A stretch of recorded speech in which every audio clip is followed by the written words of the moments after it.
민주당 소속 오거돈 부산시장도 직원 성추행으로 사퇴를 했고 박원순 시장은 비극적인 극단적 선택을 하셨고 내년 4월에 이제 재보선판이 커지게 됐습니다.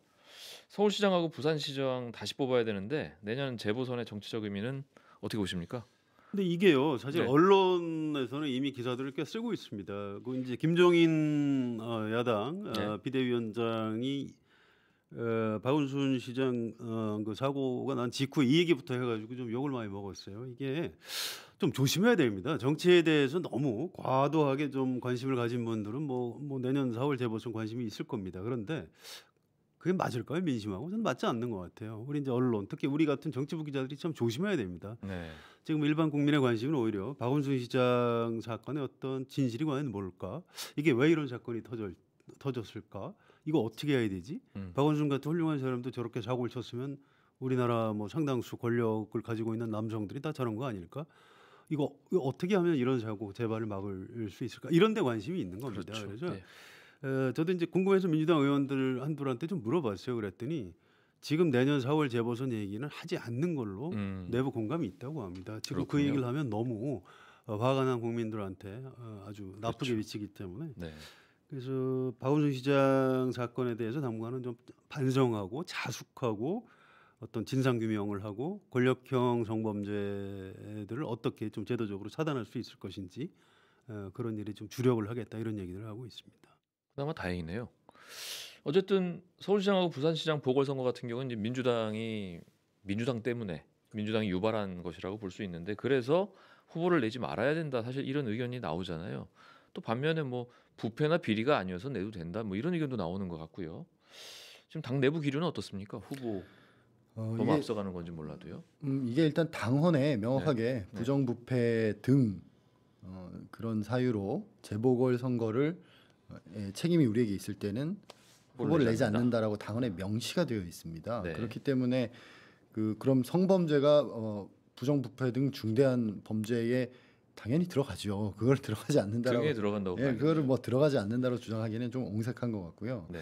그렇기 때문에 당헌을 따른다면 사실상 뭐 둘 다 내기가 쉽지 않은 상황인데 부산시장 같은 경우에는 이제 정치적으로 봤을 때 이기기가 쉽지 않은 곳이고 그렇기 때문에 뭐 후보를 안 낸다 하더라도 큰 정치적 부담이 좀 덜하지 않냐 이런 기류가 있는 건 사실이고요.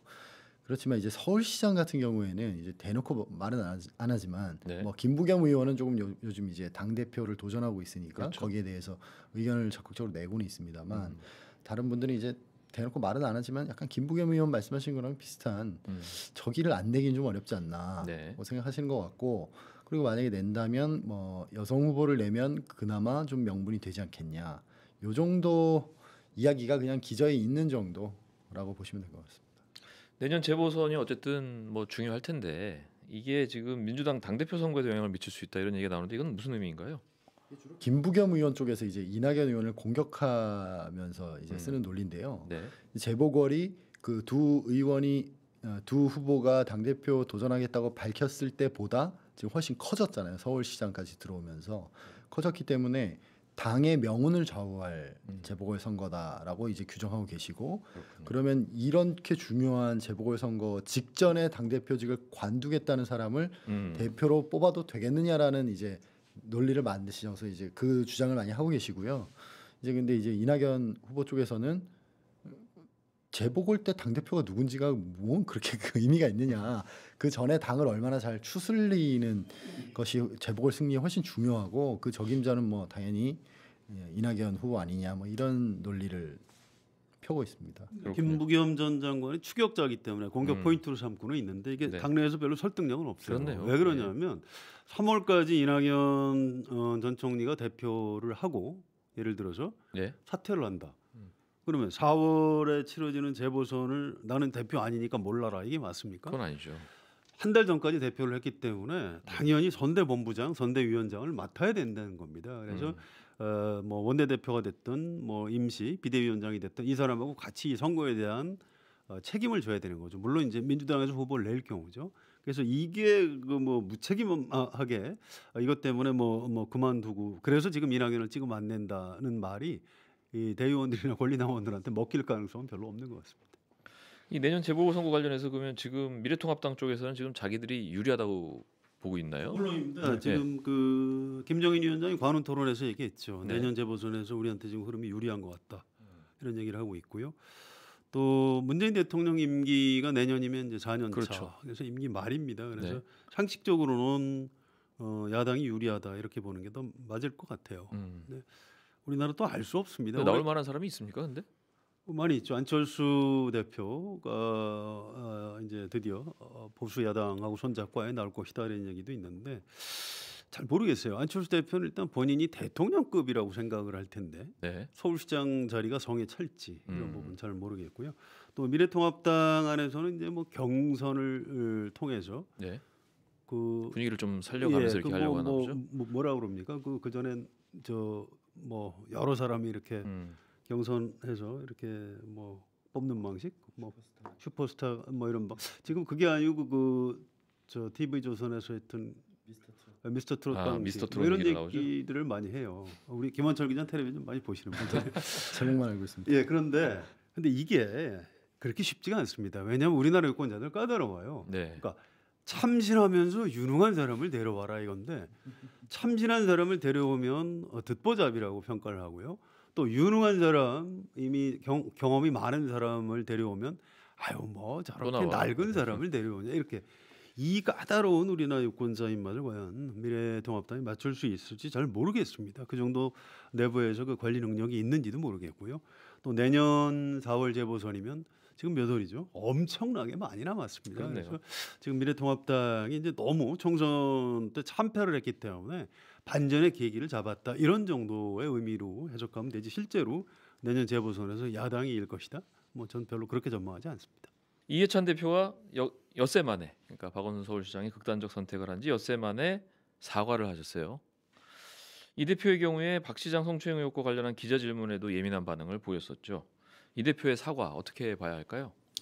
일단 시기적으로 좀 늦었죠. 그 피해자 측의 기자회견이 월요일에 있었고요. 그랬죠. 근데 월요일에 이제 민주당을 향해서도 어떤 요구사항이 있었고요. 기자회견에서.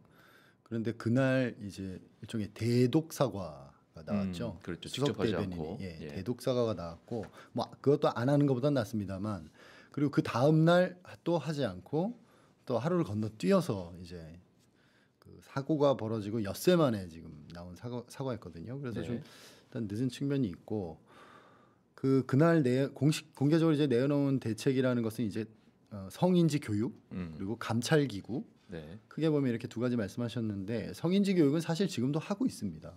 하고 있기 때문에 뭐 이거를 좀 더 하겠다 뭐 이런 정도의 취지인 거고 이제 핵심은 그 감찰 기구를 만들어 가지고 어떻게 네. 좀 적극적으로 해보겠다는 그런 의지를 담은 것인데요.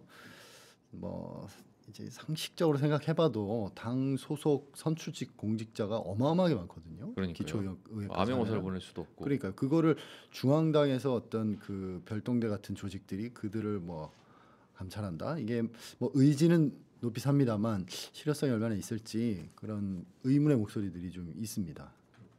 이 박원순 시장 문제는 그런 게 있는 것 같아요. 민주당에서 가끔 이렇게 뭘 잘 파악을 못하고 큰 맥락을 놓치는 경우가 있는데 주로 세대 간의 의견이 다를 때 그런 현상이 나타납니다. 네. 이게 이제 그 조국 사태 때 그런 현상이 좀 있었고요. 물론 이게 민주당의 문제만은 아니에요. 이제 우리 한겨레 신문을 포함해서 이른바 좀 진보 진영 또는 민주 세력 이쪽 안에 이제 공통된 문제이기도 한데요.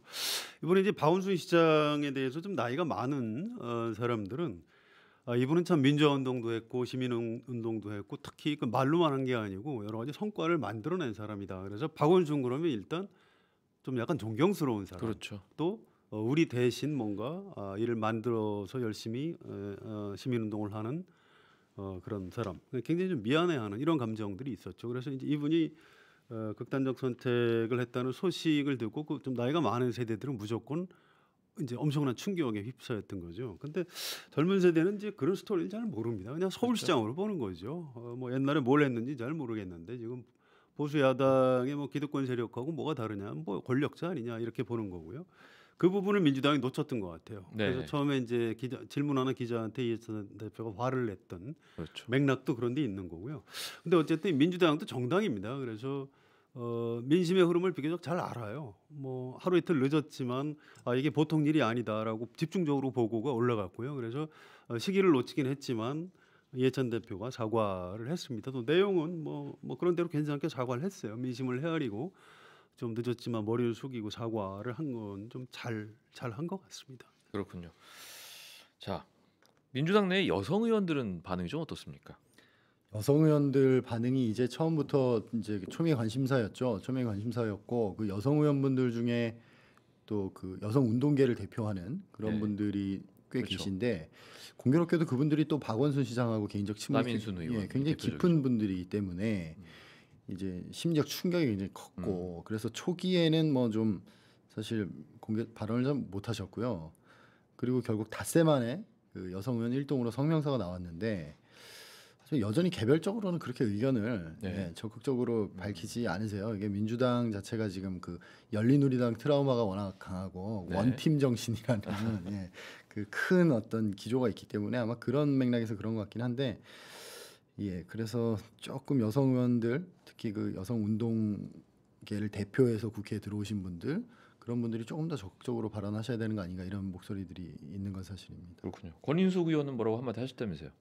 하셨죠. 네. 권인숙 의원이 그 성명서 나오는 날 아침인가 라디오 나와서 이제 네. 말씀하셨는데 아무래도 뭐 그 나오셔서도 그 박 시장을 또 이렇게 회고도 하시고 하셨기 때문에 거기에 대해서도 또 갑론을박이 있습니다. 그렇군요. 오늘 개원식을 했으니까 이제 7월 임시국회도 본격적으로 이제 진행이 될 텐데 7월 임시국회의 쟁점은 뭐로 보면 될까요? 뭐 가장 큰 쟁점은 부동산입니다. 네. 민주당 이 원내에서는 7월 국회는 부동산 국회가 될 것이다 이렇게 공언할 정도로 부동산 관련 여러 입법들을 처리하는데 당력을 집중할 것 같고요. 그 외에도 그 국회 개혁이라는 이제 명분으로 일하는 국회법 민주당이 당론 1호 법안으로 발의했거든요. 네, 그 안에 여러 내용이 있습니다만 그 법사위의 체계작구 심사권을 없애는 그런 내용이 포함되어 있는데 그것도 이제 민주당에서는 주요한 과제로 삼고 있고 그 외에 그 남북관계 관련해서도 처리할 법들이 좀 있습니다. 그 대북 전단 살포를 금지하는 내용을 담는 그런 법안들. 그 정도가 이제 큰 줄기이고 나머지 이제 코로나 관련된 여러 가지 대응을 위한 법안들 그렇게가 7월 국회의 쟁점이 될 것 같습니다. 부동산 가지고 여당에서 강하게 밀어붙일 거고요. 야당에서 반대할 겁니다. 지금 야당 지지층은 이 정부에서 내놓은 대책 반대하거든요. 부동산 반대할 명분이 있나요 지금? 명분은 만들 수 있어요. 뭐 조세 저항 얘기할 수도 있고 그런데 명분보다 중요한 게 힘이 없습니다.